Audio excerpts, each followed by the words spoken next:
so today I'm making enchiladas, and I'm gonna serve it with some chicken. So here I have about 3 pounds of chicken legs going in. I've got 1 bay leaf, pieces of onion, 3 cloves of mashed garlic. I'm also going to be adding some water. This is not hot water. This is like room temperature to cool water.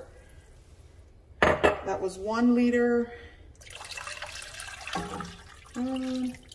So like 1.5 liters to 2 liters of water.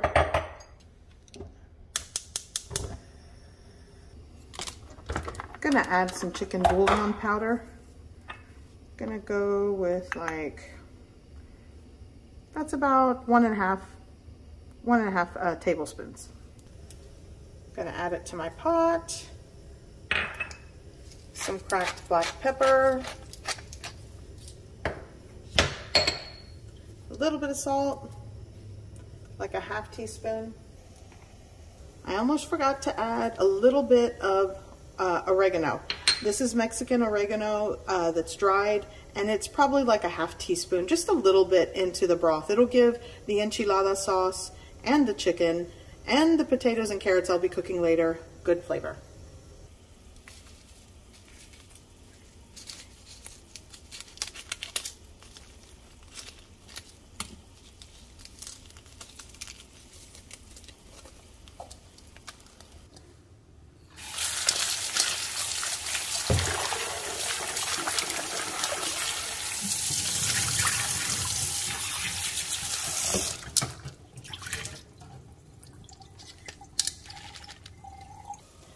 Okay, so here I have about 10 to 12 Guajillo chiles that I've cleaned, removed the stems, and now I'm going to add it to my chicken. The chicken has already been boiling for about 20 minutes. It looks like it's pretty much where I need it to be, so I'm going to let this continue to boil for another 5 minutes and shut off the heat. And in the meantime, the chili pods will get softened and a little more pliable. And once I shut off the heat, I'm just going to let everything sit there for about 15 to 20 minutes as is. Okay, so the chicken is where I need it to be. It's been cooking for close to 30 minutes. And I'm just going to let everything steep, and I'll probably remove the chicken and set it aside, but the chili pods, I'm going to leave them in there to steep for another 10 to 15.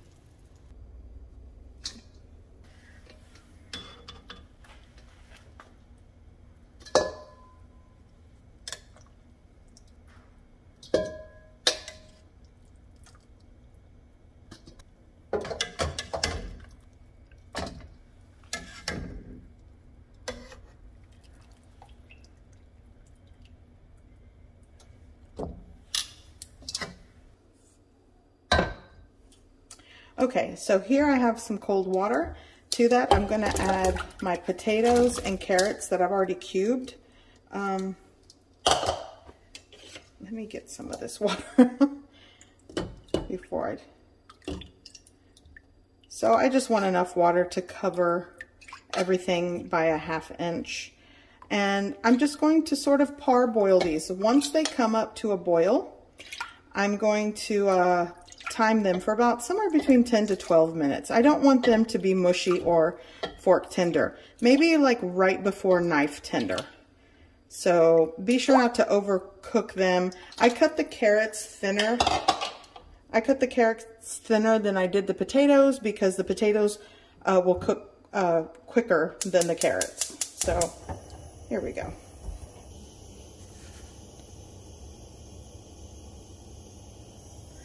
I'm going to add salt to the water, like a teaspoon or so, and now bring up to boil. Let them boil for about 10 to 12 minutes. I'm going to make agua de Jamaica / fruit punch.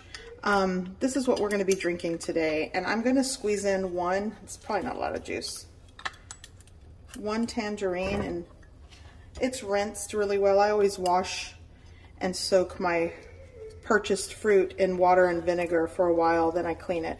So squeeze what you can, drop that in there. I'm adding 1 whole can of sliced pineapple with the juice. If you have fresh pineapple, that also works, but I didn't have any fresh today. I had a can. And this was 20-ounce can. I'm going to add 4 ounces of piloncillo. This is a sugar cane, like a block of brown sugar cane, 1 cinnamon stick, a small piece of ginger, and here I have like a 1/3 to 1/2 cup of hibiscus flowers. This is dried, or the jamaica, going in.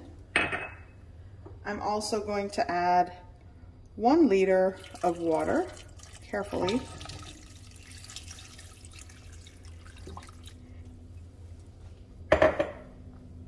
I'm gonna turn on the heat. And I'm gonna bring this to a simmer. And once it starts to simmer, I'm gonna let it continue to gently simmer / gently boil for about 5 minutes, shut off the heat, and I'm just gonna let it steep until it sort of comes to room temperature. Okay, so for the cheese, I'm gonna go with queso fresco, but I also got cotija cheese, and I'll probably crumble just a little bit of this to garnish on top, or you could just use cotija mixed with the onion, or like I said, or just go with, you know, queso fresco. The choice is yours. I kind of go in between both of them. Okay, so I'm just gonna crumble. I'm gonna mix the cotija and the queso fresco together. That's what I'm doing today.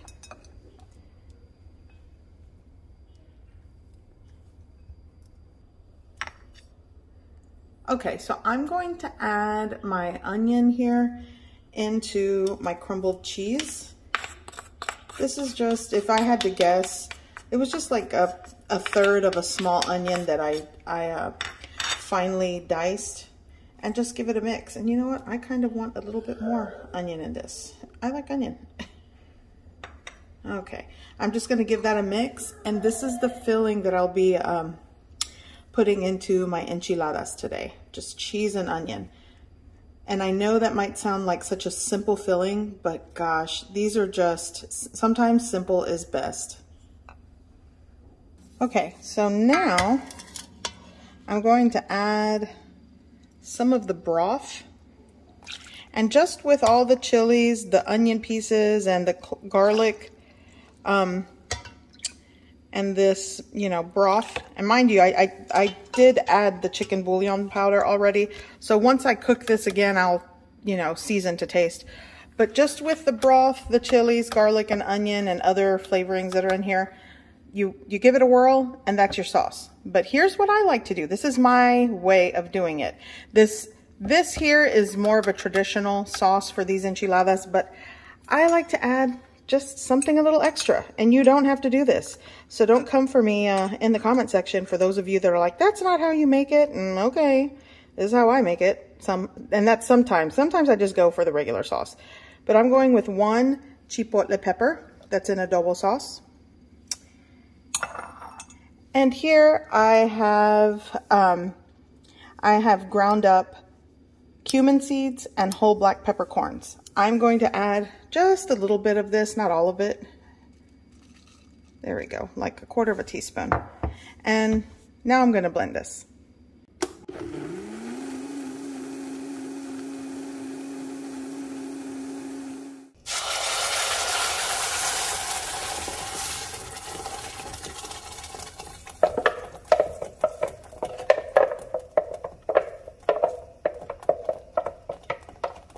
Okay, so I'm going to let this cook and simmer for about 10 minutes gently, and then this will be done. You'll want to make sure to taste for salt, seasoning, and adjust to your preference. And you'll notice this is not super runny. You kind of want it thick. So if you add too much of that broth when you're pureeing it, you know, it'll be too runny. So even though it's thick, if I want to add a little more water and swish it around the blender cup to get any residual salsa, I have room to do that without making this too watery. Okay, so now it's time to saute and fry the chicken and the potatoes and carrots. So here I just have this pan. I have it preheating over a medium-high heat. I'm gonna add some cooking oil. Then I'm gonna add just a little bit of my enchilada sauce and add the chicken.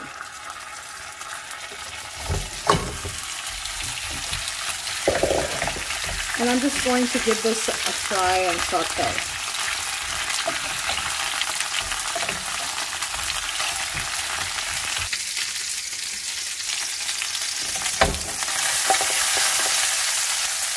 I'm going to salt just a little bit. And this is just going to be a quick saute, well, fry, maybe about 10 minutes. Okay, chicken is done. Okay, so in the same pan, I'm going to, and there's still a little residual oil, that's enough. I'm going to add a little bit more of my, and now the potatoes and carrots.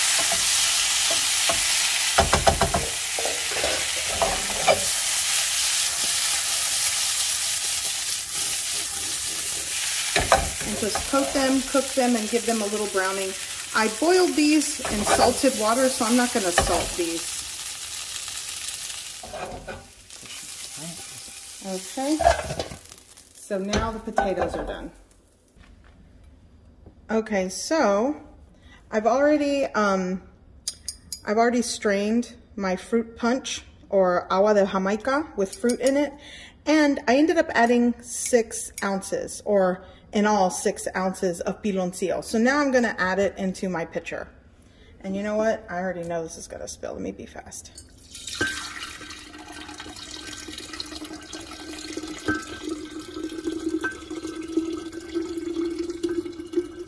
The color from the hibiscus flower is just so pretty. There we go. And at this point, taste it and check it for sweetness. Adjust to your preference. Now I'm going in with, this was 2 cups of cold water, and I filled it the rest of the way with ice. So 2 cups of cold water going in.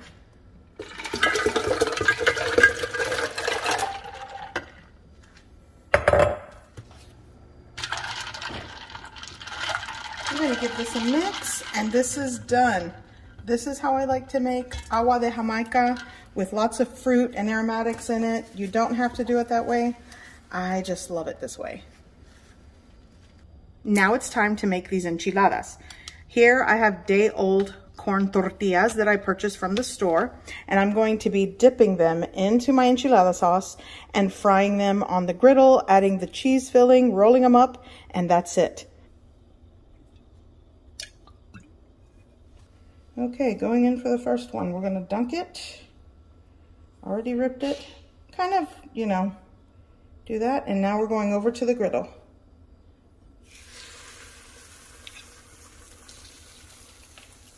And it's nice and easy. Gonna make sure it kind of sizzles just a little bit more. I just don't want it popping everywhere. And you warm it up on both sides. And what does help is the use of like 2. So let me get that.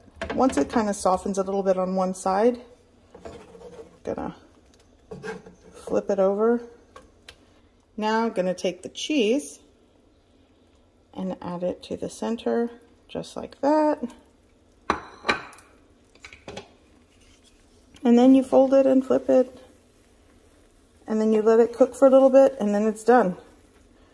And I do such a bad job on the first one, but once I get, oh, there it goes. And there we are. Let it cook for a little bit, and then you plate it up. So I've already plated the first one, and I'm just gonna do maybe like 3 or 4.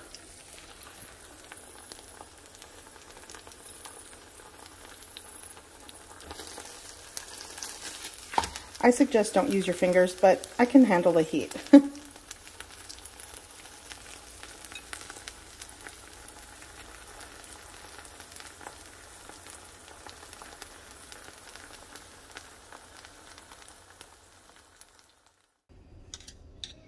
Okay, so here's my enchiladas. I like to go over with a little more onion, some cheese, just a little bit. I prefer, or I like, some Mexican sour cream. Just like that. And you can eat it just like that because it is delicious. And then I top with some lettuce. Go over with a little more cheese, and then you can put salsa on top. Any homemade salsa, typically like a jalapeno, tomato, garlic, onion-based salsa. I have some leftover chipotle salsa that I'm just going to use because I have it left over, but this is dinner. So I hope you give this recipe a try. I hope you like it, and thanks for watching.